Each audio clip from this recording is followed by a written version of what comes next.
Police station Beltarodi या ठिकाणी सायबरचा गुन्हा काल दाखल करण्यात आलेला आहे. यामध्ये फिर्यादी आहेत प्रियंका अविनाश अर्के, ज्या असिस्टंट प्रोफेसर एम्स या ठिकाणी नागपूरला काम करत आहेत, आणि एक डॉक्टर लेडी आहेत. त्यांनी पोलीस स्टेशनला रिपोर्ट दिला आहे की त्यांच्या खात्यामध्ये, त्यांचं खातं SBI बँक या ठिकाणी मिहान या ठिकाणी त्यांचं खाते क्रमांक होता. त्या ठिकाणी 10 लाख रुपये त्यांच्या खात्यामध्ये डिपॉझिट होते. त्यांना तो डिपॉझिट जो आहे तो FD मध्ये कन्वर्ट करायचा होता. FD मध्ये त्यांना 10 लाख रुपये टाकायचे होते. त्या अनुषंगाने त्यांनी SBI बँक जी मिहान शाखा आहे त्या ठिकाणी त्यांनी FD करण्यासाठी तिथे बँक मॅनेजर यांना भेटले.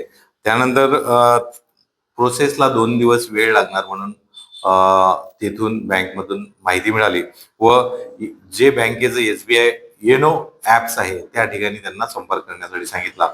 तर ऑनलाईन यांचा संपर्क न झाल्याने यांनी गुगल हेल्पलाईन नंबर यावर सर्च केला आणि त्यांना जे फ्रॉडेस्टर आहेत त्यांचा गुगलवरून नंबर प्राप्त झाला आणि त्यांनी 2 दिवस वेळ असल्यामुळे त्यांनी ऑनलाईन या नंबरचा वापर केला आणि हेल्पलाईन नंबर त्यांना मिळाला.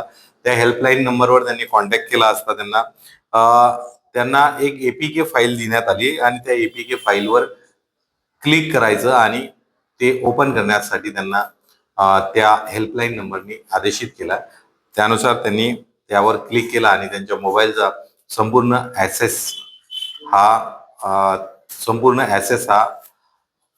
उघडण्यात आला आणि त्यांच्या मोबाईल हा हॅक होऊन संपूर्ण त्यांचे जे रक्कम आहे ती काढल्या गेली.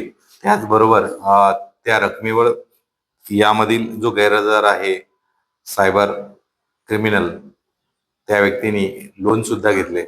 या सर्व याची लिंक त्यांना वेळोवेळी शेअर केली आणि 2 दिवसात वेगवेगळे मेसेजेस त्यांना दिले आणि त्यांनी ते मेसेजेस पण ओपन केले.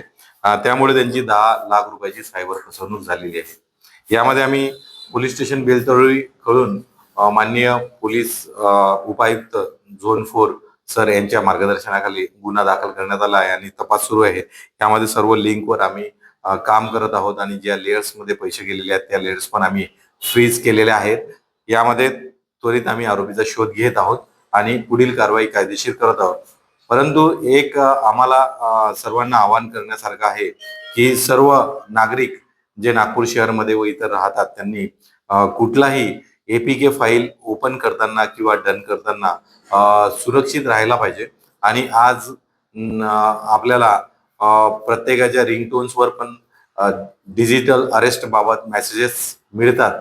त्या पण आपण आवर्जून आणि ऐकायला पाहिजे आणि त्यानुसार आपले मोबाईल हाताळताना किंवा ऑनलाईनवर कुठलीही गोष्ट सर्च करताना किंवा हेल्पलाईनचे नंबर घेताना आपल्या डिटेल्स किंवा OTP किंवा इतर कोणत्याही ज्या गोष्टी आहेत वैयक्तिक ज्या आपल्या बँक खात्याशी रिलेटेड आहेत त्यावर त्यांनी आवर्जून देताना एक विचारपूर्वक व्यवहार करावा.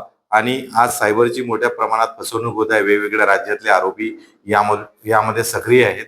त्यासाठी सर्व नागरिकांना पोलीस नागपूर शहर तर्फे व आमचे पोलीस आयुक्त यावर विशेष कार्य करत आहेत आणि उपायुक्त विशेष कार्य करत आहेत. त्यांच्या अनुषंगाने आमची विनंती राहील की सायबर क्राईम कमी करण्यासाठी आम्ही कार्य करत आहोत.